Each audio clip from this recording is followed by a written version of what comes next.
Hello guys, हमारा topic halo alkane चल रहा था और ये है हेलो एल्केन्स का लेक्चर नंबर 3। लेक्चर नंबर 2 के अंदर हमने आईयूपीएसी और जो कॉमन नेम थे उनको कर लिया था। अब लेक्चर नंबर 3 के अंदर हम जो नेचर ऑफ बॉन्डिंग है वो और जो हेलो एल्केन्स को जो बनाने की विधियां हैं उनको डिस्कस करेंगे। उससे पहले जो आईयूपीएसी नोमेनक्लेचर था उसके कुछ एग्जाम्पल है जो कि एनसीईआरटी बुक में है, उसको एक बार हम डिस्कस कर लेते हैं। अब जो पहला एग्जांपल है इसके अंदर क्या है, एक तो हैलोजन ग्रुप लगा हुआ है, साथ में एक डबल बॉन्ड है। तो ये मैंने पिछले लेक्चर में बताया था कि यदि एक ही कंपाउंड के अंदर हैलोजन आ जाए और साथ में क्या आ जाए, कोई डबल बॉन्ड आ जाए, तो जो नंबर फिर हम देंगे कम, वो देंगे किसको, डबल बॉन्ड को।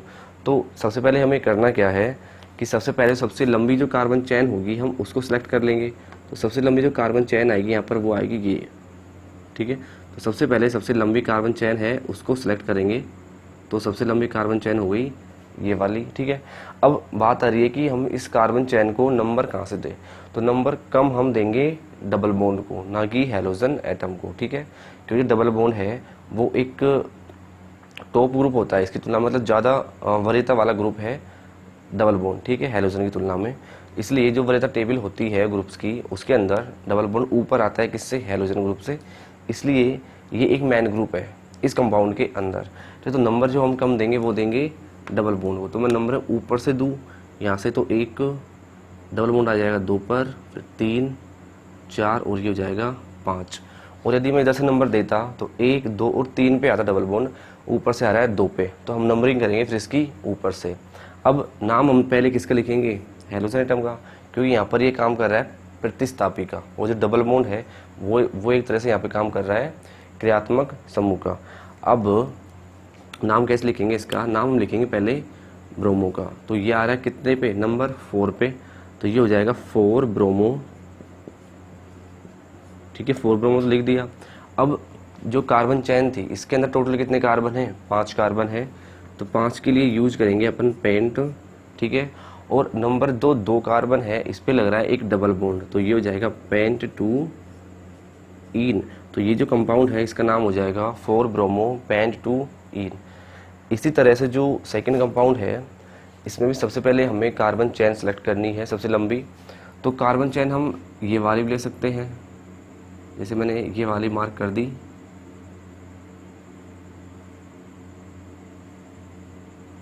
ठीक है। ये वाली ले सकते हैं या फिर हम ले सकते हैं ये वाले कार्बन की। तो दोनों में ही 4 कार्बन आएंगे। लेकिन जो ये चेन है मैंने अब सेलेक्ट की है, इसके अंदर डबल बॉन्ड भी आ रहा है, तो हमें वो चेन लेनी है जिसके अंदर डबल बॉन्ड आए। तो हम लेंगे चेन फिर ये वाली। अब बात आ रही है कि इसका नंबर कहाँ से करें। तो नंबर नीचे से भी कर सकते हैं और ऊपर से भी। तो नंबर वहाँ से करेंगे जिधर से डबल बॉन्ड को कम अंक मिले। तो डबल बॉन्ड को अंक मिलेंगे यहाँ से कम, तो 1, 2, 3 और 4। तो नंबर करेंगे या फिर ऊपर से। अब नाम लिखेंगे तो यहाँ पर 2 चीज़ आ रही है, एक तो आ रहा है ब्रोमो, तो ये भी ग्रुप हो गया, और एक आ रहा है मैथिल, तो ये भी क्या हो गया, ग्रुप हो गया। तो सबसे पहले हम नाम लिखेंगे प्रतिस्थापी समूह का। तो जो ब्रोमो है वो तो आता है बी पे और मैथिल आएगा एम पर। तो इंग्लिश अल्फ़ाबेट के अंदर पहले कौन आता है, बी आता है, इसलिए पहले नाम लिखेंगे बी का। तो ये हो जाएगा 3 पे आ रहा है ब्रोमो, तो ये हो जाएगा 3 ब्रोमो, ठीक है, 3 ब्रोमो हो गया। उसके बाद 2 पे क्या आ रहा है, मैथिल, तो 3 ब्रोमो के बाद 2 पे लगा देंगे इधर मैथिल, ठीक है। और टोटल कार्बन के अंदर कितने कार्बन है, चैन के अंदर 4 कार्बन है। तो 4 के लिए हो जाएगा ये ब्यूट, और ब्यूट के भी नंबर फर्स्ट कार्बन पर क्या है, एक डबल बॉन्ड है, तो ये हो जाएगा ब्यूट 2 इन। तो टोटल नाम हो जाएगा 3 ब्रोमो 2 मैथिल ब्यूट 1 इन। तो ये हो गया इस कंपाउंड का नाम। तो इसी तरह से हमें क्या करना है, मतलब ऐसा कोई कंपाउंड आ जाए जिसके अंदर डबल बॉन्ड भी प्रेजेंट हो और साथ में क्या हो, हैलोजन एटम भी प्रेजेंट हो, तो फिर नाम लिखेंगे उसका फिर कुछ इस तरह से लिखेंगे, ठीक है। तो ये था हमारा आईयूपीएसी नोमेनक्लेचर। अब जो हमारा नेक्स्ट टॉपिक है वो है nature of C X bonding. मतलब जो हेलो एल्केन्स के अंदर जो कार्बन हैलोजन के बीच जो बॉन्ड बनता है उसकी नेचर क्या होती है, उसकी प्रकृति क्या है। तो नेक्स्ट जो टॉपिक है वो हो जाएगा सी एक्स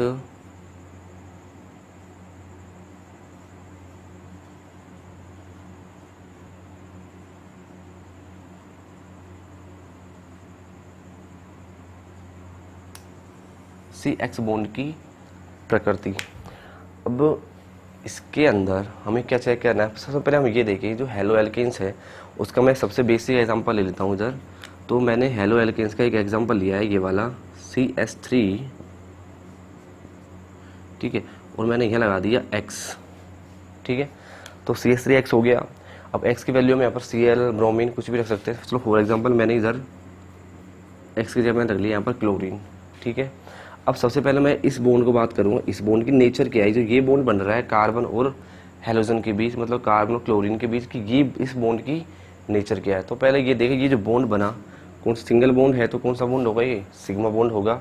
अब ये बना कैसे, तो इस बॉन्ड के अंदर जो कार्बन है इसका संकरण कौन सा है, sp3 है। तो कार्बन तो यूज में लेता है sp3 ऑर्बिटल, sp3 कक्षक, और जो हेलोजन होगा कोई सा भी, जो क्लोरीन है वो काम में ले रहा है अपना कौन सा कक्षक, p कक्षक, ठीक है। तो ये जो बॉन्ड बनता है कार्बन और हेलोजन के बीच में, वो बनता है कार्बन का sp3 कक्षक और हेलोजन का p कक्षक के अतिव्यापन से, ठीक है। जो बॉन्ड बनेगा वो बनेगा सिग्मा बॉन्ड, ठीक है। ये तो बात हो गया बॉन्ड कैसे बना। अब दूसरी बात आ रही है कि जो बॉन्ड है वो कैसा होगा, ध्रुवीय होगा या फिर अध्रुवीय होगा। तो ये हमें पता है कि जो हेलोजन एटम होगा, अब वो कोई सा भी हो सकता है, ब्रोमीन है, क्लोरीन है, फ्लोरीन है या फिर आयोडीन, चारों में से जो वैद्युत ऋणता है चारों की, वो कार्बन से क्या होती है, ज़्यादा होती है। जब हेलोजन एटम की वैद्युत ऋणता कार्बन से ज़्यादा होगी तो ये क्या करेगा, इस बॉन्ड के इलेक्ट्रॉनों को क्या करेगा, खींचेगा, इधर की तरफ खींचेगा। जब हेलोजन बॉन्ड के इलेक्ट्रॉनों को खुद खींचेगा तो इस पर क्या आ जाएगा, पार्शियल नेगेटिव, और कार्बन पर क्या आ जाएगा, पार्शियल पॉजिटिव। यही कारण है कि जो हेलो एल्केन्स के अंदर जो CX बॉन्ड होता है वो कैसा होता है, वो होगा ध्रुवीय प्रकृति का, ठीक है। तो जो हेलो एल्केन्स का जो CX बॉन्ड होगा वो होगा ध्रुवीय प्रकृति का। तो ये तो आ गई बॉन्ड की नेचर क्या है और कैसे वो बना। अब यहाँ से एक क्वेश्चन है, जैसे ही मैं इसको यहाँ लिख दूँ कि मैंने कार्बन के साथ एक बार तो लगा दिया फ्लोरीन, एक बार मैंने कार्बन से लगा दिया क्लोरीन, देन ब्रोमीन और आयोडीन, ठीक है। अब हमें ये चेक करना है कि इन बॉन्ड में से सबसे ज़्यादा जो बॉन्ड होगा, सबसे अधिक ध्रुवीय कौन सा बॉन्ड होगा, ठीक है। तो देख करना क्या है इसके लिए, ये हमें पता है कि हेलोजन के अंदर जो सबसे ज़्यादा जो वैद्युत ऋणता होती है वो सबसे अधिक किसकी होती है, फ्लोरीन की, उससे कम क्लोरीन की, उससे कम ब्रोमीन की, और सबसे कम जो वैद्युत ऋणता होती है वो होगी किसकी, आयोडीन की। तो सिंपल सी बात है कि जो फ्लोरीन होगा वो क्या करेगा, इस बॉन्ड के इलेक्ट्रॉनों को सबसे ज़्यादा खींचेगा, इसलिए यहाँ पर क्या आ जाएगा, पार्शियल नेगेटिव, यहाँ आ जाएगा पार्शियल पॉजिटिव। इसी प्रकार से Cl है, क्लोरीन है, वो भी क्या करेगा, बॉन्ड के इलेक्ट्रॉनों को खींचेगा, लेकिन फ्लोरीन की तुलना में कम खींचेगा, इसलिए पार्शियल नेगेटिव तो यहाँ पर भी आएगा, लेकिन इसकी तुलना में क्या आएगा, कम आएगा।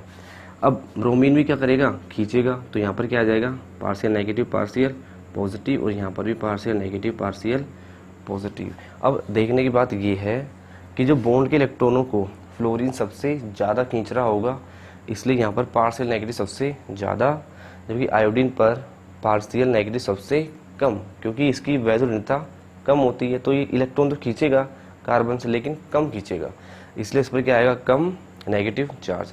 अब बात यह है कि जो सबसे अधिक ध्रुवीय बॉन्ड होगा, चलो सबसे कम कौन सा होगा, ऑब्वियसली कौन सा होगा, Ci का होगा, क्योंकि इतना नहीं खींचेगा इलेक्ट्रॉन, कम खींचेगा, इसलिए ध्रुवीय तो होगा, लेकिन सबसे कम ध्रुवीय होगा, उससे ज़्यादा। अब देखिए सबसे कम, उससे ज़्यादा ये होना चाहिए था, और सबसे ज़्यादा ये होना चाहिए था, लेकिन यहाँ पे क्या आता है, फिर अपवाद आ जाता है इधर, ठीक है। सबसे अधिक जो ध्रुवीय होता है वो कौन सा बॉन्ड होता है, CCl बॉन्ड, जबकि अपने हिसाब से सबसे अधिक जो ध्रुवीय होना चाहिए था कौन होना चाहिए था, CX बॉन्ड को, लेकिन सबसे अधिक ध्रुवीय कौन सा होता है, CCl बॉन्ड सबसे ज़्यादा ध्रुवीय होता है। अब इसका रीज़न क्या है, तो वो मैं बता दूं एक बार कि जो इनका सीक्वेंस होगा ध्रुवीयता का, वो सीक्वेंस क्या होता है, ठीक है। तो जो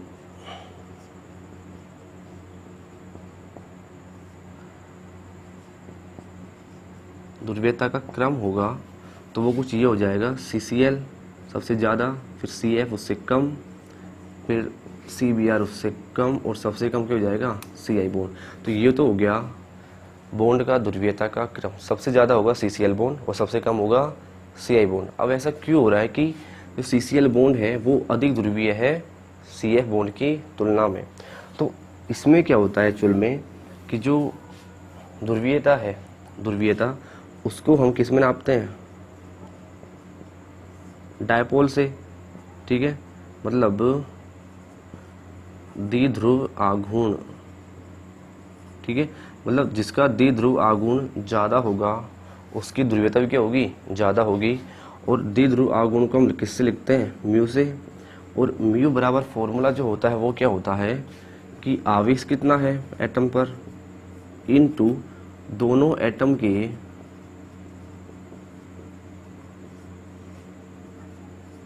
बीच की दूरी क्या है, ठीक है। एटम पर कितना चार्ज है, कितना आवेश है, उसको हम गुणा कर देंगे कि दोनों एटम के बीच में लंबाई कितनी है, दूरी कितनी है। तो वो क्या आ जाएगा, हमारा द्विध्रुव आघूर्ण आ जाएगा।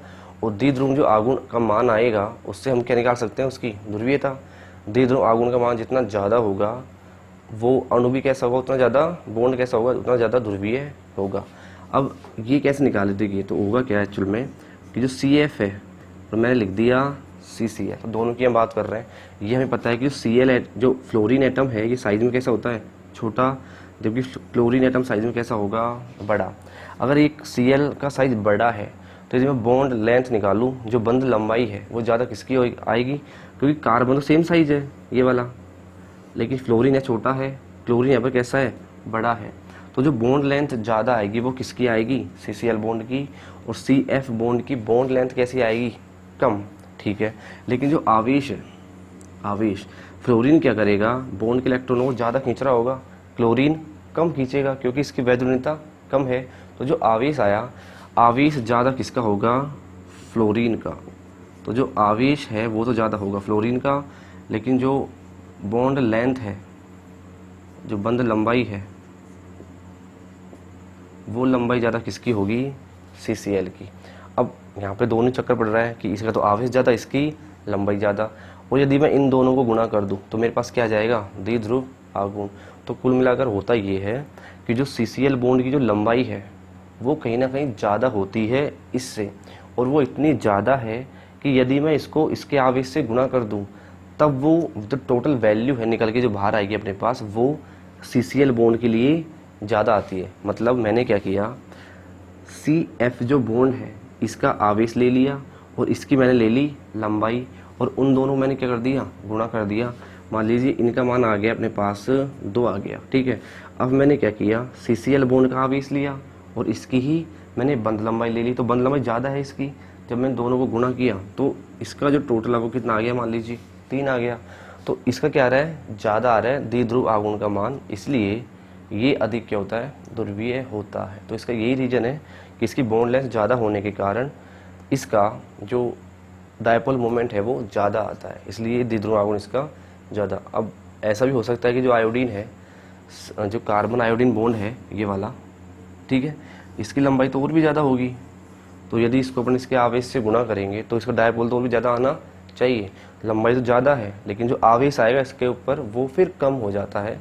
तो फिर कम आवेश का मान है, लंबाई ज़्यादा है, तो गुणा करेंगे तो कुल मिलाकर वैल्यू जो आएगी वो इससे ज़्यादा नहीं आती, क्योंकि आवेश तो वहाँ पे कम हो रहा है, लंबाई बढ़ रही है। तो CCl बॉन्ड एक ऐसा बॉन्ड है जिसका आवेश भी कुछ ज़्यादा है और लंबाई भी इसकी ज़्यादा है। तो दोनों गुणा करने पर जो वैल्यू आती है वो फिर इससे ज़्यादा आ जाती है, इसलिए द्विध्रुव जो मान है CCl बॉन्ड का वो सबसे ज़्यादा, इसलिए सबसे ज़्यादा जो ध्रुवीय कौन होगा, CCl बॉन्ड होता है। क्लियर। तो ये था nature of bonding CX bond की। अब जो नेक्स्ट टॉपिक है हमारा वो है कि हेलो एल्केन्स को कैसे बनाया जाए, कि इनको बनाने की जो विधियां हैं वो कौन कौन सी है।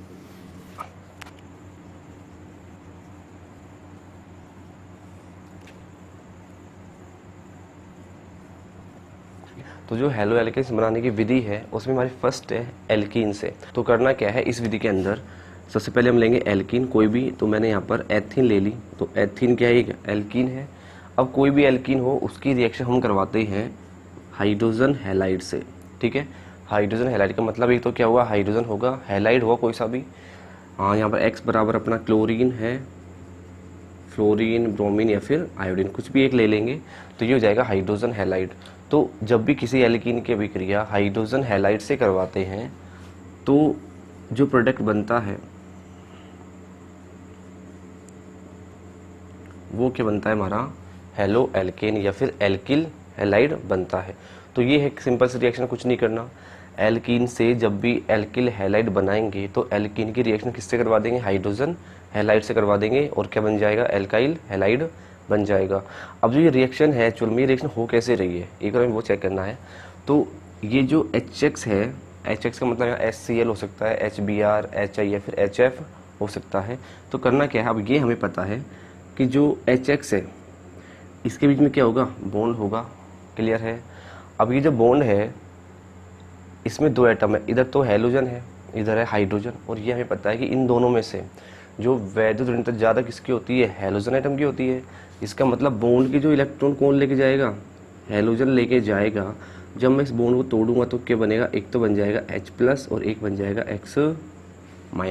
तो ये सिंपल सा मैंने इसको तोड़ दिया। अब जो एल्कीन है इसके पास क्या प्रेजेंट है, यहाँ पर एक डबल बॉन्ड प्रेजेंट है। डबल बॉन्ड प्रेजेंट है, इसका मतलब यहाँ पर क्या ज़्यादा है, इलेक्ट्रॉन घनत्व ज़्यादा है। तो जब यहाँ पर इलेक्ट्रॉन घनत्व ज़्यादा है तो इन दोनों में से यहाँ पर अटैक कौन करेगा, वो करेगा जिसके पास क्या हो, इलेक्ट्रॉन की कमी हो, जिसके ऊपर धनावेश हो। तो इलेक्ट्रॉन की कमी किसके पास है, हाइड्रोजन के पास। तो ये क्या करेगा, फिर यहाँ पर अटैक करेगा। तो किसी भी कार्बन पर हम अटैक करवा सकते हैं इस एग्जाम्पल के अंदर। तो मैंने अटैक करवा दिया इस H+ का ये वाले कार्बन पे। और ये मैंने पहले बताया था कि जब भी कोई E+ या फिर ऐसी स्पीसीज जिस पर धनावेश उपस्थित हो वो डबल बॉन्ड पर अटैक करे तो डबल बॉन्ड हमेशा उसकी तरफ ही घुमाना है, जहाँ से घूमेगा वहाँ पर क्या आ जाएगा, प्लस आ जाएगा। तो इधर से क्या बन जाएगा अपने पास, अब देखो ये H यहाँ जुड़ गया तो कितने H हो गए, 3 हो गए कार्बन। ये बॉन्ड घूम गया इधर तो यहाँ क्या बचा, CH2। अब यहाँ से ये बॉन्ड इधर घूमा तो इस बॉन्ड के इलेक्ट्रॉन कौन लेगा, ये वाले कार्बन ले गया। तो इस इलेक्ट्रॉन कार्बन को हो गया इलेक्ट्रॉन का घाटा हो गया, तो इस पर क्या आ जाएगा, एक प्लस आ जाएगा। अब अपने पास क्या प्रेजेंट है, दूसरा X-। तो इसके ऊपर माइनस, इसके ऊपर प्लस, तो ये सीधा क्या कर देगा, यहाँ पर अटैक कर देगा ये वाले कार्बन पर। तो यहाँ क्या आ जाएगा, CH3 CH2 ये रहा, और एक क्या जुड़ गया इस पर, X जुड़ गया। तो ये बन गया CH3 CH2 X, और ये क्या है हमारा, एल्काइल हैलाइड है। तो इसी रिएक्शन का मैं दूसरा एग्जांपल और लिख दूं। तो ये जो रिएक्शन है इसको ही हम एक दूसरा एग्जांपल लेके फिर समझते हैं। तो इस बार जो मैंने एग्जांपल लिया है वो लिया है CH3 फिर CX double bond CH2, clear. और जो HX लिया है मैंने वो मैंने इस बार कौन सा लिया है, HCl ले लिया, ठीक है। तो X की जगह मैंने इस बार क्या लगा दिया, यहाँ पर Cl लगा दिया, कुछ नहीं किया, ठीक है। अब यहाँ से क्या बनेगा, बॉन्ड के इलेक्ट्रॉन कौन लेके जाएगा, क्लोरीन। तो एक तो क्या निकलेगा H+ और एक क्या निकलेगा Cl-। अब यहाँ पर है डबल बॉन्ड, इसका मतलब यहाँ पर इलेक्ट्रॉन की संख्या डेंसिटी ज़्यादा है। तो H+ में से और Cl- में से पहले अटैक कौन करेगा, H+ ही करेगा, क्योंकि यहाँ पर इलेक्ट्रॉन ज़्यादा है तो इसको इलेक्ट्रॉन चाहिए। तो पहले अटैक करेगा हाइड्रोजन इधर। अब ये भी दो जगह अटैक कर सकता है, हो सकता है H+ ये वाले कार्बन पर अटैक करे, हो सकता है H+ ये वाले कार्बन पर अटैक करे। तो किस पर अटैक करेगा, बस यही थोड़ा समझने का है। तो मान लीजिए एक बार तो मैंने इसका अटैक करवाया ये वाले कार्बन पर, ठीक है। तब ये इस वाले कार्बन पर अटैक करेगा तो बॉन्ड का घूमेगा, इसकी तरफ ही घूमेगा। अब क्या बन रहा होगा, तो CH3 ऐसा कैसा आ जाएगा पीछे वाला, ठीक है। इस पर एक क्या जुड़ जाएगा, हाइड्रोजन। तो ये हो जाएगा CH2, ठीक है। एक हाइड्रोजन, दो हो गए, ये ऐड हो गया। फिर एक बॉन्ड टूट गया तो एक बचा, ठीक है। और आगे क्या बचा, CH2। अब ये बॉन्ड इधर से घूमा है तो इसको क्या हो गया, कार्बन को इलेक्ट्रॉन का लॉस हो गया, तो इस पर क्या आ जाएगा, ये आ जाएगा प्लस। अब वो जो कार्बोकैटायन बन रहा है ये वाला, क्योंकि ये कार्बन केवल एक कार्बन से ही जुड़ा है, इसलिए ये जो कार्बोकैटायन बना वो कौन सा बना, कार्ब 1 डिग्री कार्ब धनायन बन गया, 1 डिग्री कार्ब कैटायन बन गया। ठीक है, अब हम क्या करते हैं, इस बार इसी H+ का अटैक करवाता हूँ मैं ये वाले कार्बन पर। तो इस बार मैंने अटैक करवा दिया ये वाले कार्बन पे। अब जो बॉन्ड घूमेगा वो घूमेगा इसकी तरफ। ठीक है, जब इसकी तरफ ये बॉन्ड घूमेगा तो अब क्या बनेगा, CH3 ऐसे का ऐसा लिख दिया मैंने। ठीक है, सिंगल बॉन्ड आ गया। अब इस बार H जुड़ा है ये वाले कार्बन पर, तो यहाँ पर क्या रहेगा फिर CH। ठीक है, सिंगल बॉन्ड एक टूट जाएगा, एक रहेगा CH। दो तो पहले ही थे, एक ही जुड़ गए तो कितने हो गए, 3। ठीक है, अब जैसे ये बॉन्ड मैं इधर घुमाऊंगा तो इस कार्बन में क्या हो जाएगा, इलेक्ट्रॉन का लॉस, इसलिए इस पर क्या आ जाएगा अब प्लस। अब ये कार्बन जुड़ा है 2 कार्बन से, तो ये जो कार्बोकैटायन बना वो कैसा बना, 2 डिग्री कार्ब धनायन 2 डिग्री कार्ब कैटायन ये बन गया। इधर बन रहा है 2 डिग्री, उधर बन रहा है 1 डिग्री। तो ज़्यादा जो स्थायी होता है वो कौन सा होता है, ये वाला 2 डिग्री ज़्यादा क्या होता है, स्थायी होगा। तो 2 ज़्यादा स्थायी, और ये जो है ये कैसा हो जाएगा, कम स्थायी हो गया। ठीक है, तो ज़्यादा स्थायी वाला होगा, फिर आगे रिएक्शन वो ही करता है। कम स्थायी वाला रिएक्शन नहीं करता, हालांकि करता है लेकिन बहुत ही कम करता है। अपन जो स्टडी करते हैं वो उसकी करते हैं कि वो ज़्यादा करे। तो ज़्यादा स्थायी वाला ही क्या करता है, ज़्यादा क्रिया करेगा। तो केवल बस इसको देखेंगे। अब अपने पास क्या प्रेजेंट है, Cl-। अब अटैक कौन करेगा, Cl-। किस पे करेगा, जहाँ पर क्या हो प्लस, तो ये करेगा फिर इस पर। तो अब क्या बन जाएगा, CH3। तो ये जो बना इसके अंदर क्या आ गया, हेलोजन एटम आ गया, बाकी क्या है, एल्केन का पार्ट है, हाइड्रोकार्बन है। तो ये क्या बन गया, एल्काइल हैलाइड, हेलो एल्केन बन गया। तो एल्कीन से जब भी अपन को हेलो एल्केन बनाना है तो उसकी रिएक्शन किससे करवा देंगे, हाइड्रोजन हैलाइड से। ठीक है, और क्या बन जाएगा, एल्काइल हैलाइड। तो रिएक्शन कुछ ऐसे करवानी थी। ठीक है, यदि एल्कीन है वो सम्मित है, मतलब डबल बॉन्ड बिल्कुल बीच में है, तो अटैक कहीं भी करवा सकते हैं। लेकिन यदि एल्कीन सम्मित नहीं है, अब तो ये एल्कीन सम्मित नहीं है। ठीक है, यदि मैं इसको यहाँ से काटूँ, इधर आ गया डबल बॉन्ड, इधर आ गया सिंगल बॉन्ड, तो 2 बराबर इससे नहीं हो रहे हैं, इसलिए एल्कीन असम्मित है। यदि एल्कीन असम्मित हो फिर हमें H+ का अटैक कहाँ करवाना है, वो वहाँ करवाएंगे जहाँ करवाने पर ज़्यादा स्थायी क्या बने, कार्बोकैटायन बने, जैसे मैंने इस एग्जाम्पल में बनाया है। ठीक है, तो ये था इसका एग्जाम्पल। अब इसी के अंदर हम इसी रिएक्शन में यदि हमें मान लीजिए जैसे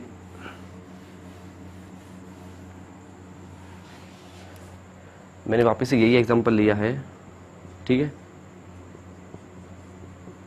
यही एग्जांपल हो गया, और इसकी रिएक्शन में एक बार तो किससे करवा रहा हूँ, HF से, एक बार मैं इसकी रिएक्शन करवा रहा हूँ HCl से, फिर HBr से, और फिर HI से। अब कुछ नहीं कर किया, एल्कीन तो एक ही है, लेकिन इसी एल्कीन की रिएक्शन मैं करवाऊंगा इन अलग अलग हाइड्रोजन हैलाइड से। तो इन चारों में से इसी एल्कीन से सबसे तेज रिएक्शन कौन करेगा, ठीक है, तो वो इस बात पर डिपेंड करेगा कि इनमें से आसानी से कौन टूटेगा। जो आसानी से H+ देगा वो H+ आसानी से कहाँ पे अटैक कर जाएगा, एल्कीन पर अटैक कर जाएगा। तो जो आसानी से टूटेगा वही क्या करेगा, तेज रिएक्शन करेगा। अब आसानी से कौन टूटेगा तो वो डिपेंड करता है कि किसका बॉन्ड कमज़ोर है। तो ये जो है HF, तो देखो HF को मैं ऐसे ड्रॉ करूँ, ठीक है, हाइड्रोजन को मैंने बना दिया कुछ इतना छोटा और फ्लोरीन को मैंने बना दिया इतना, तो बॉन्ड लेंथ कुछ इतनी आ गई। अब Cl का साइज़ कैसा होगा, बड़ा होगा। तो हाइड्रोजन तो मैंने बनाया ये, और Cl मैंने बना दिया कुछ इतना बड़ा, तो बॉन्ड लेंथ क्या हो गई, ज़्यादा हो गई। इसी प्रकार से यदि H है और जो आयोडीन है उसकी बॉन्ड लेंथ सबसे क्या आएगी, ज़्यादा आएगी, H आएगी। और बॉन्ड लेंथ जितनी ज़्यादा होगी, बॉन्ड जितना ज़्यादा लंबा होगा वो उतना ही क्या होगा, कमज़ोर होगा। तो सबसे ज़्यादा जो कमज़ोर बॉन्ड है वो किसका होगा, HI का होगा। और जितना ज़्यादा कमज़ोर होगा वहाँ से वो आसानी से टूटेगा। तो आसानी से जो बॉन्ड टूटेगा वो किसका टूटेगा, HI का। जब आसानी से बॉन्ड टूटेगा तो ज़्यादा तेज H+ कौन देगा, HI देगा। और जब ज़्यादा तेज H+ देगा तो वो H+ आसानी से अटैक करेगा, एल्कीन पर करेगा, और जितनी ज़्यादा क्या बनेगा, अपना उत्पाद बनेगा। तो सबसे तेज जो रिएक्शन होगी वो कौन सी होगी, HI के साथ में, ठीक है, ये वाली। और सबसे स्लो कौन सी होगी, HF के साथ में। तो अपन एक काम सीधा सीधा बोल सकते हैं, यहाँ पर एक लाइन में बोल सकता हूँ कि एल्कीन के प्रति, ठीक है, एल्कीन के प्रति इन चारों में से जो क्रियाशीलता का क्रम है वो क्या आ जाएगा, तो क्रियाशीलता का जो क्रम है, तो सबसे अधिक क्रियाशील कौन होगा, HI, उससे कम हो जाएगा HBr, उससे कम कौन हो जाएगा HCl, और सबसे कम कौन हो जाएगा HF। तो ये हो जाएगा हैलोजन अम्लों का क्रियाशीलता का क्रम 10, ठीक है। कैसे हुआ वो मैंने यहाँ पे डिस्कस किया अभी पूरा, ठीक है। तो ये था हमारा विधि एल्कीन से एल्किल हैलाइड बनाने की। इसी के अंदर एक टॉपिक और है जो कि 11th में आया था, वो था पेरोक्साइड इफेक्ट, ठीक है। हालांकि उसको पढ़ने की जरूरत नहीं है यहाँ पर, फिर भी मैं एक बार बता दूँ कि पेरोक्साइड इफेक्ट क्या है।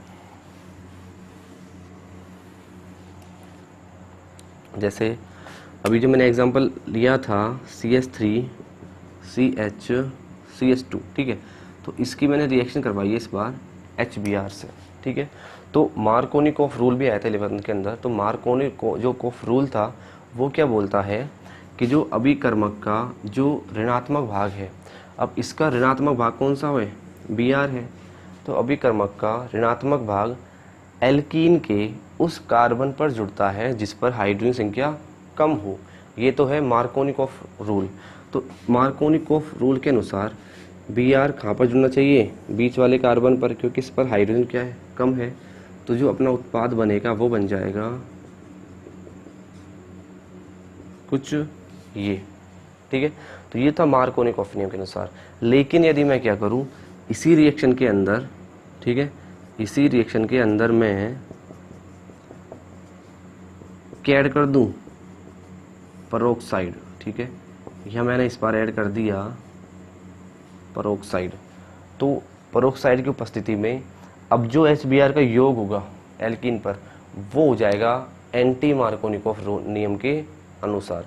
अब एंटी मार्कोनिकॉफ नियम क्या होगा, अभिकर्मक का ऋणात्मक भाग उस कार्बन पर जुड़ेगा जिस पर हाइड्रोजन संख्या ज़्यादा है, ठीक है। तो कार्बन कैसा होना चाहिए, वो डबल बॉन्ड होना चाहिए। तो डबल बॉन्डेड जो कार्बन है उस पर हाइड्रोजन संख्या ज़्यादा यहाँ पर है, तो Br जुड़ेगा अब ये वाले कार्बन पर।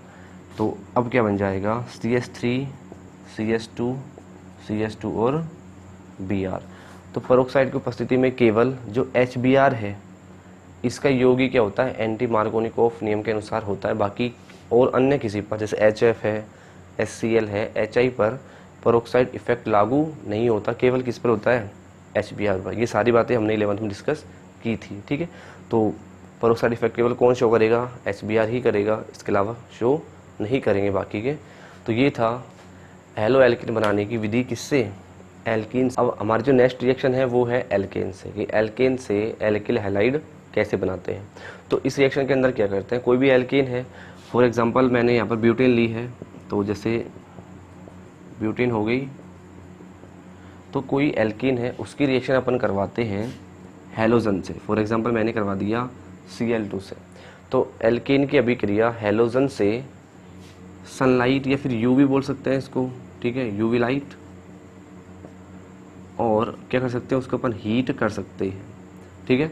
सनलाइट की उपस्थिति में एल्केन की रिएक्शन हैलोजन से सनलाइट की उपस्थिति में करवाने पर अब यहाँ से क्या होगा, इधर से जो Cl को मैंने ऐसे लिख दिया Cl2 को, तो एक जो हाइड्रोजन है यहाँ से, ठीक है, वो तो निकल जाएगा एक Cl के साथ में, और एक Cl जुड़ जाएगा सीधा इस कार्बन से। तो जैसे यहाँ पर मैंने इसको कर दिया, दो तो हाइड्रोजन मैंने ये लिख दिए, एक हाइड्रोजन मैंने कुछ ऐसे, तो यहाँ से एक HCl बाहर निकल जाएगा और ये Cl जुड़ जाएगा ये वाले कार्बन पर। तो क्या बन जाएगा, सीधा CH3 CH2 और Cl। तो हेलोजन जुड़ गया हाइड्रोकार्बन में, तो ये बन गया अपना एल्किल हैलाइड, हैलो एल्किन्स।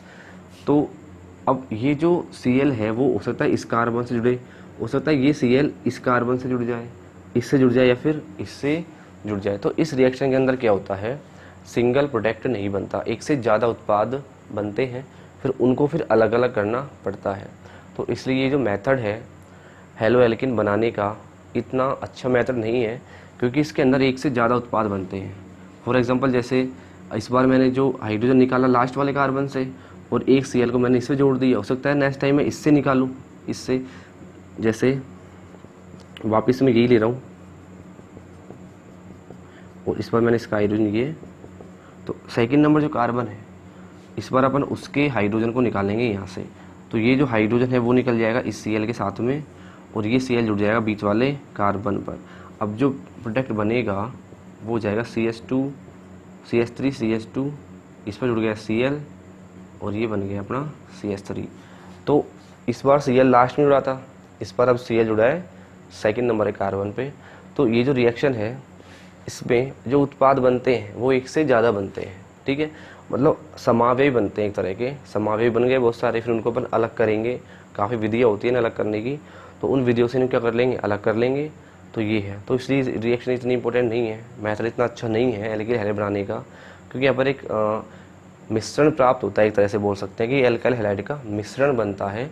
उस मिश्रण में से फिर इनको अपन अलग अलग करते हैं। तो ये था एल्केन से हेलो एल्केन बनाने की विधि। नेक्स्ट जो विधि है वो है अल्कोहल से, कि अल्कोहल से एल्किल हैलाइड कैसे बनाते हैं। तो इस रिएक्शन के अंदर हमें करना क्या है, जो अल्कोहल है, फॉर एग्जांपल मैंने यहाँ पर जैसे ROH लिखा है केवल, ठीक है, तो यहाँ पर हो गया एल्किल समूह और OH का मतलब हो गया हाइड्रोक्सी ग्रुप। तो ये एक अल्कोहल का एग्जाम्पल है, ठीक है। तो अल्कोहल की रिएक्शन अपन को करवानी है किससे, HX से, अगेन हाइड्रोजन हैलाइड से, ठीक है। अल्कोहल की रिएक्शन हाइड्रोजन हैलाइड से करवानी है, और वो करवाएंगे अपन, इधर तो ले लेंगे या तो ZnCl2 या फिर ले लेंगे H2SO4। और ध्यान रखने की बात है कि जो दोनों अपन लेते हैं वो दोनों कैसे होने चाहिए, उन्हें होने चाहिए निर्जल, ठीक है। निर्जल का मतलब इनके अंदर जल की क्या है, कमी है, ये सूखे हैं, ड्राई है, इसलिए इनको बोला मैंने निर्जल। अब अल्कोहल की रिएक्शन मैं किससे करवाऊंगा, HX से, ठीक है। तो प्रोडक्ट कैसे बनेगा वो देखते हैं एक बार। तो इधर से क्या होगा, ये जो HX है यहाँ से अपन को क्या मिलेगा, एक तो मिलेगा H+, ठीक है, एक क्या मिल जाएगा X- मिल जाएगा, बिल्कुल सिंपल है। और ये हमें पता है कि जो ऑक्सीजन होता है उसके ऊपर दो क्या होते हैं, लोन पेयर होते हैं, ठीक है। तो मैं बोल सकता हूँ कि ऑक्सीजन के ऊपर इलेक्ट्रॉन घनत्व ज़्यादा है, यहाँ से मिल गया H+। अब इसको चाहिए इलेक्ट्रॉन, तो ये कहाँ पे अटैक करेगा, ये अटैक करेगा सीधा ऑक्सीजन पे, ठीक है। इसके बाद तो इलेक्ट्रॉन है ही नहीं, तो इलेक्ट्रॉन है O के पास। जब हाइड्रोजन O के बीच में बॉन्ड बनेगा तो उस बॉन्ड को बनाने के लिए जो इलेक्ट्रॉन देगा वो कौन देगा, ऑक्सीजन ही देगा। इसका मतलब यहाँ क्या बन जाएगा अपना, एक हाइड्रोजन पहले से था, दूसरा हाइड्रोजन ऐड कर दिया मैंने ऊपर, ठीक है। एक लोन पेयर मैंने लगा दिया, ऊपर वाला लोन पेयर मैंने लगा दिया, लेकिन नीचे वाला जो लोन पेयर था वो इस ऑक्सीजन ने इन दोनों के बीच, मतलब ये वाला बॉन्ड बनाने के काम में ले लिया, क्योंकि H के पास इलेक्ट्रॉन नहीं थे। दोनों इलेक्ट्रॉन दिए बॉन्ड बनाने के लिए, वो किसने दिए, O ने दिए, ठीक है। दो इलेक्ट्रॉन तो इसने बॉन्ड बनाने के लिए दे दिए यहाँ पर। तो इस बॉन्ड के अंदर कितने इलेक्ट्रॉन आ गए, 2 आ गए, ठीक है। दोनों किसने दिए थे, O ने दिए थे।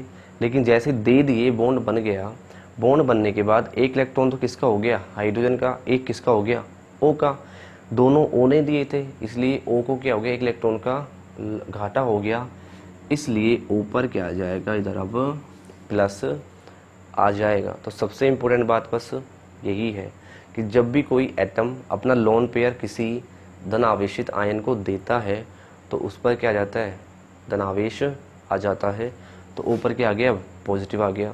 अब ये हमें पता है कि जो ऑक्सीजन है वो कैसा होता है, उच्च विद्युत ऋणी एलिमेंट है, तो ये आसानी से धनावेश को नहीं रख पाता।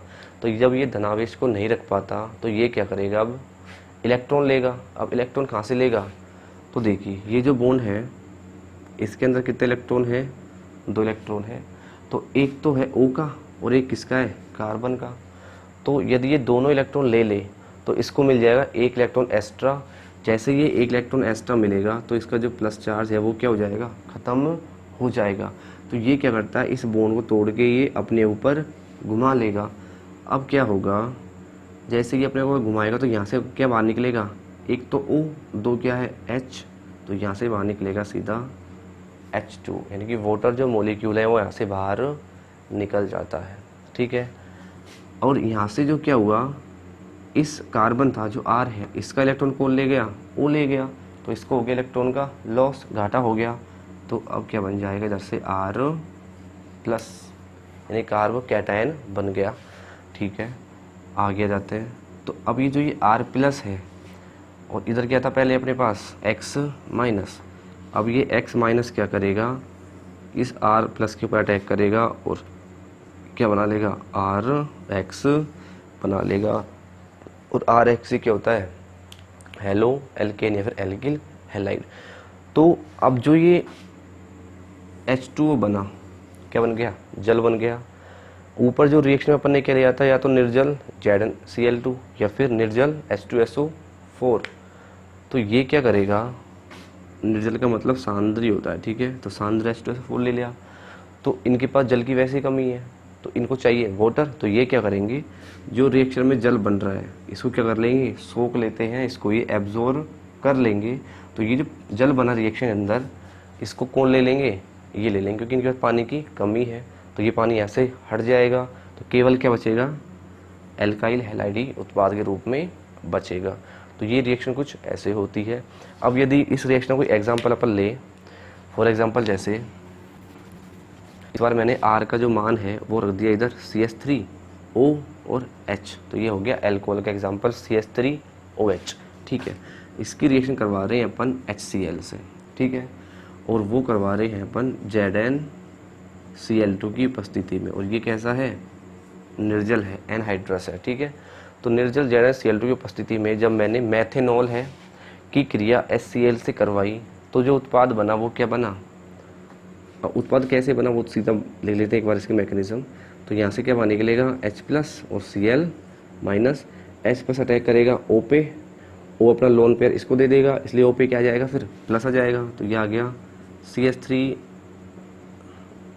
ठीक है, ऐसे हो गया। अब ये बॉन्ड घूमेगा O के ऊपर, तो यहाँ से क्या आ जाएगा, फिर CH3 प्लस, बाहर के निकल गया H2O। अब इस पर कौन अटैक करेगा, फिर Cl माइनस, तो ये क्या बन जाएगा, CH3Cl। और जो वाटर बना इसको कौन एब्जॉर्ब कर लेगा, ZnCl2। तो जो वाटर है इसको ले जाएगा ZnCl2, और जो उत्पाद बनेगा सीधा वो क्या बन जाएगा, CH3Cl। और CH3Cl क्या होती है, मैथिल क्लोराइड है, क्लोरोमैथीन है, जो कि हेलो एल्किन का एग्जाम्पल है। ठीक है, तो ये कुछ बनेगा एल्कोहल से इस तरह से। अच्छा, इसके बाद जो क्रियाशीलता है कि क्रियाशीलता कैसे देखी जाए, क्रियाशीलता अधिक कौन क्रियाशील होगा नहीं होगा। ठीक है, फॉर एग्जांपल जैसे एक बार इसको समझते हैं। ठीक है, मैंने मैथेनॉल ही लिया इधर, और मैथेनॉल की रिएक्शन मैंने करवाई एक बार किससे, HF से, फिर मैंने करवाई HCl से, फिर HBr से, एंड अगेन मैंने करवा दी HI से। तो एल्कोहल तो एक है, लेकिन इधर 4 हैलोजन अम्ल है, 4 एल्किल हैलाइड है। इन चारों में से सबसे तेज रिएक्शन कौन करेगा, एल्कोहल के साथ में। तो ये हमने पिछली रिएक्शन में देखा था कि जो आसानी से H प्लस निकालेगा वो H प्लस आसानी से कहाँ पे अटैक करेगा, O पर।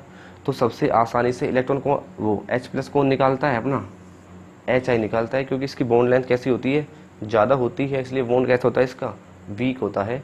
तो आसानी से H प्लस निकालता है कौन, HI। तो इनमें तो जो एल्कोहल के प्रति जो क्रियाशीलता का क्रम है वो वापस से क्या आ जाएगा, क्रियाशीलता का क्रम। तो वापस अधिक क्रियाशील कौन होगा, HI, फिर कौन हो जाएगा HBr, फिर HCl, और सबसे लास्ट में कौन हो जाएगा, HF। ठीक है, तो ये तो हो गया हाइड्रोजन हैलाइड की क्रियाशीलता का क्रम।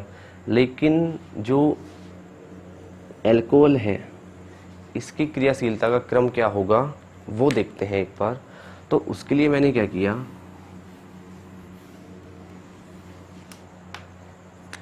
इधर मैंने ली मैथेनॉल, ठीक है, और इधर मैंने ली है प्रोपेनॉल। ठीक है, 2 एल्कोहल लिए मैंने इस बार अलग अलग। इसकी रिएक्शन मैं करवा रहा हूँ अगेन किससे, HCl से, और इसकी भी किससे करवा रहे हैं अपन, HCl से। तो यहाँ पर दोनों सेम है, HCl है, लेकिन एल्कोहल इस बार अलग है। अब हमें ये देखना है कि कौन सी एल्कोहल HCl से तेज रिएक्शन करती है।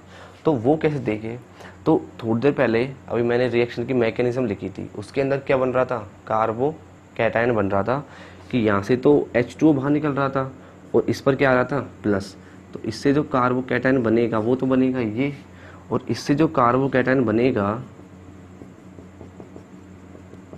वो बनेगा कुछ ये, ठीक है। तो ये तो है 1 डिग्री कार्बो कैटायन और ये है 2 डिग्री कार्बो कैटायन। तो जो ज़्यादा स्थायी होगा ऑब्वियसली रिएक्शन वो ही क्या करेगा, तेज करेगा। तो ज़्यादा स्थायी कौन सा है, 2 डिग्री वाला। इसलिए तो ज़्यादा स्थायी जो या ज़्यादा तेज जो रिएक्शन देगी वो कौन सी अल्कोहल देगी, ये वाली। और ये अल्कोहल कितना डिग्री है, 2 डिग्री, क्योंकि OH ग्रुप 2 डिग्री कार्बन से जुड़ा है, इसलिए ये जो अल्कोहल है ये है 2 डिग्री और ये है 1 डिग्री। एक और हो सकती है, कौन सी वाली, 3 डिग्री। तो उसमें जो कार्बोकैटायन बनेगा वो तो सबसे ज़्यादा स्थायी बनेगा। तो हम ये बोल सकते हैं कि अल्कोहल की जो क्रियाशीलता का क्रम है, अल्कोहल की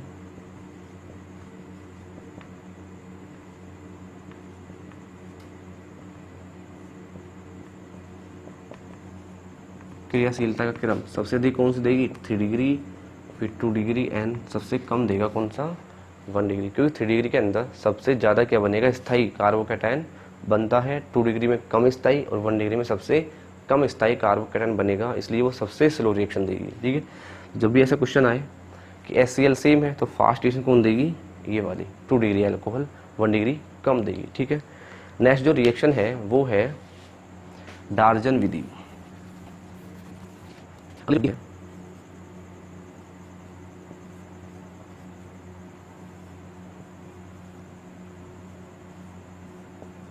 दैट इज डार्जन मेथड, ठीक है, डार्जन विधि। और इस विधि के अंदर अपन को क्या करना है, जो अल्कोहल है, ठीक है, तो अल्कोहल मैंने अगेन लिख दिया ROH। अल्कोहल की रिएक्शन करवानी है SOCl2 से, तो इसका नाम हो गया थायोनिल क्लोराइड, ठीक है, इसको बोलते हैं थायोनिल क्लोराइड। तो अल्कोहल की रिएक्शन अपन करवाते हैं SOCl2 से, और इसमें फिर जो प्रोडक्ट बनता है, एक तो बन जाएगा क्या, हेलो एल्किन या फिर एल्किल हैलाइड, एक बन जाएगा इधर HCl, ठीक है, और एक बन जाती है यहाँ पर SO2। तो 2 चीज़ बन रही, 3 चीज़ बन रही है, एक तो एल्किल हैलाइड, एक HCl और एक SOCl2। और ये जो रिएक्शन होती है वो करवाते हैं प्रीडीन की उपस्थिति में, ठीक है, प्रीडीन डाल देंगे रिएक्शन के अंदर, प्रीडीन की उपस्थिति में ये अभिक्रिया होती है। तो 3 चीज़ें बन रही है, एक तो एल्किल हैलाइड बन गया, एक बन गया HCl, एक बन गया SO2। तो होगा क्या, जो SO2 है वो तो क्या हो जाती है यहाँ पर, वाष्पित हो जाती है, ठीक है, ये तो हो जाएगी वाष्पित। और जो HCl है इसको क्या करेगा, जो प्रीडीन है ये क्या कर लेगी, इसको अवशोषित कर लेती है। तो केवल जो बचा वो क्या बचा अपने पास, एल्किल हैलाइड, जो कि कैसा प्राप्त होगा अपन को, शुद्ध अवस्था में, ठीक है। तो ये इंपॉर्टेंट है कि ये जो इस रिएक्शन के अंदर जो प्रोडक्ट बनता है, एल्किल हैलाइड बनता है, वो बिल्कुल शुद्ध अवस्था में प्राप्त होता है। क्योंकि और ही बन रहे, HCl बना, उसको कौन ले गया, प्रीडीन ने अवशोषित कर लिया। एक बना SO2, वो क्या बना, उसकी क्या बन गई, वेपर बन गई, वाष्पित हो गई। अब जो रिएक्शन है एक्चुअली में हो कैसे रही है देखिए, तो इसको अपने ऐसे अरेंज कर दूं मैं, ये अल्कोहल है, बिल्कुल ये वाला अल्कोहल है। SO2 को मैं ऐसे लिख सकता हूँ SO और Cl2 हो गया, SOCl2। तो यहाँ से तो मैं क्या बाहर निकाल दूंगा, इधर से देखो ये तो बाहर निकल गया अपना क्या, HCl, तो HCl बाहर निकल गया, यहाँ से क्या बाहर निकल गया, RCl वो निकल गया, और यहाँ से क्या बाहर निकल जाएगा, SO2, दैट इज SO2।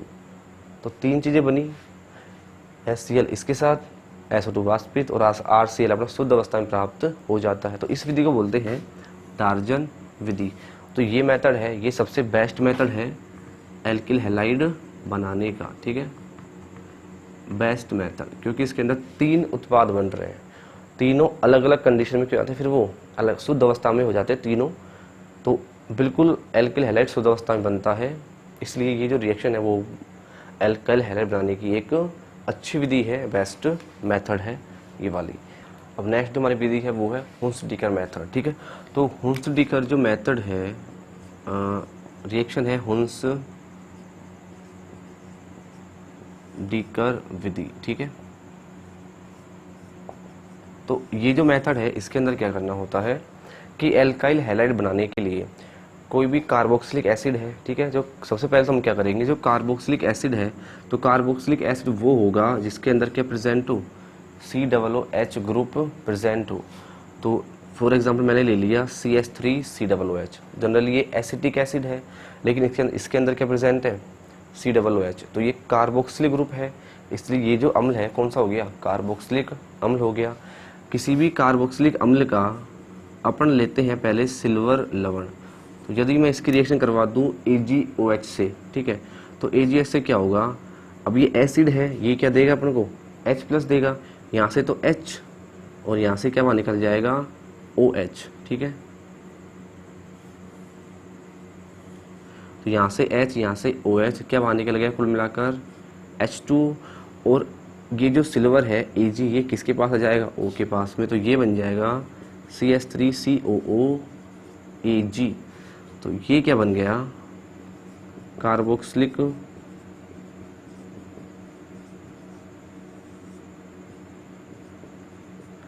अम्ल का सिल्वर लवण, ठीक है। ये है कार्बोक्सिलिक अम्ल का सिल्वर लवण। तो हुंस-डीकर रिएक्शन के अंदर हमको कोई भी कार्बोक्सिलिक अम्ल का सिल्वर लवण होगा, सिल्वर कार्बोक्सिलिक अम्ल के सिल्वर लवण की अभिक्रिया किससे करवाएंगे अपन, ब्रोमीन से करवाएंगे। किसकी उपस्थिति में, CCl4 की उपस्थिति में रिएक्शन करवाते हैं।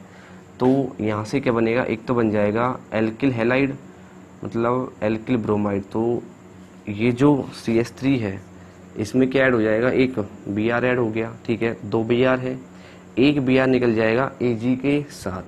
तो एक Br निकल गया Ag के साथ, तो ये बन गया AgBr।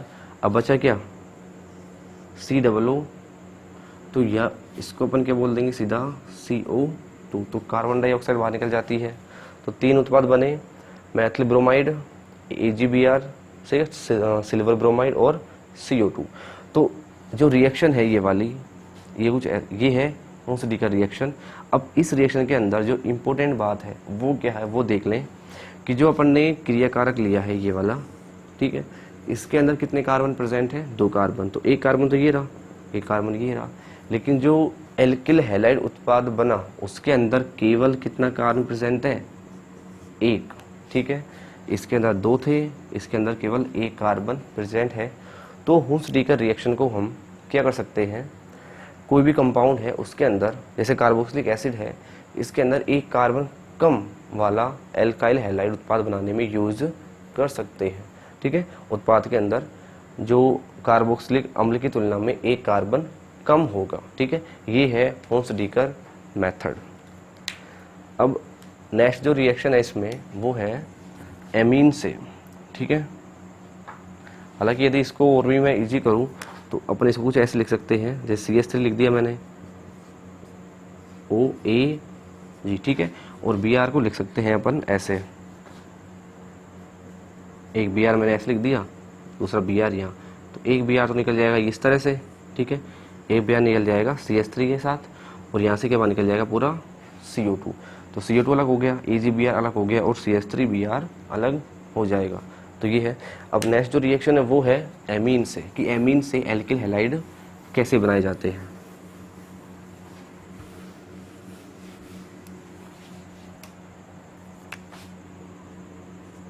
तो नेक्स्ट रिएक्शन है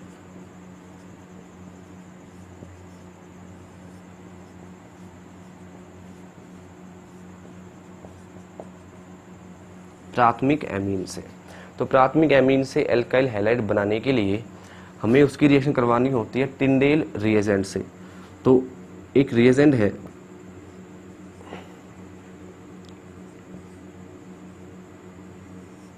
ठीक है, नाम है टिंडेल अभिकर्मक। और ये जो अभिकर्मक है इसका फॉर्मूला होता है NOCl, ये है टिंडेल अभिकर्मक। अब एमीन की रिएक्शन करवाएंगे टिंडेल अभिकर्मक से। तो एमीन्स क्या होते हैं? तो एमीन्स उन कंपाउंड को बोला जाता है जिनमें कोई भी कार्बन है उससे